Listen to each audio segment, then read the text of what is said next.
Sasa wakanipima wakasema, na wewe damu imeisha kwa mwili, ita watu wakutolee damu uendelee na matibabu. Huku kwetu hakuna mtu, lakini nashukuru ndugu zangu hapa walikuja wakanitolea damu, kaongezewa damu,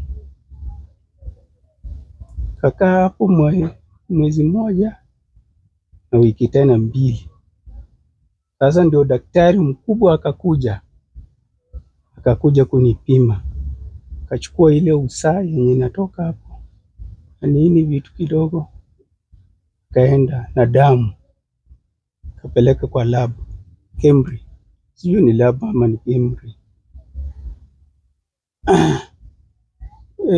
Tena ikakaa kama wiki 2, mwezi nimemaliza.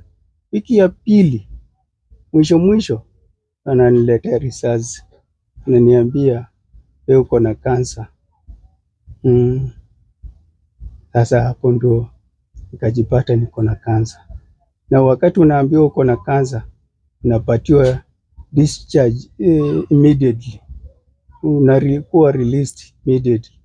Nakwambia sasa wewe utafute matibabu, na sasa hiyo utembei, huna uwezo, hauna nini.